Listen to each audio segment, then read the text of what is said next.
দর্শক, এই মুহূর্তে আমরা এই মানববন্ধনের এখানে আছি। এখানে মানববন্ধন করছেন তাওহীদি জনতা এবং ছাত্র সমাজ। তো তাদের একটাই দাবি, এই যে হিন্দুদের যে ইসকন সদস্য জয় রায়, তার দ্বারা যেই ধর্ষণের ঘটনা ঘটেছে একটি মাদ্রাসার শিশুই বলা যায়, বয়সে ডকুমেন্টে 13 বছর, কিন্তু তার বাহ্যিকভাবে দেখলে তাকে 10-11 বছরের বাচ্চা শিশু মনে হয়।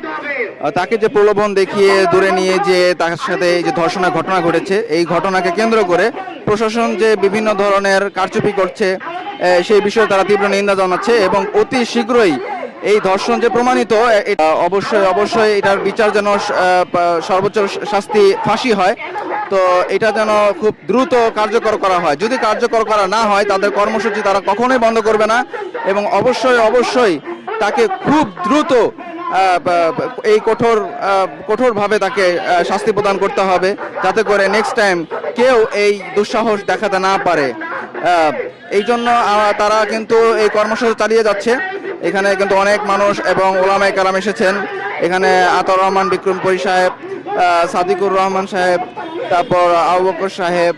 তো এখানে অনেক এই গাজীপুরের বিভিন্ন দায়িত্ববান নেতারাও এসেছেন এবং ডুয়েটের ছাত্র ভাইয়েরাও এসেছেন, ছাত্র নেতারাও এসেছেন। তো সবার উপস্থিতিতে এটি একটি কিন্তু আসলে সর্বস্তরের মানুষের একটি মিলনায়তন হয়েছে এবং তারা সকলে এক দাবি যে এই জয় রায়ের যেন ফাঁসি খুব শীঘ্রই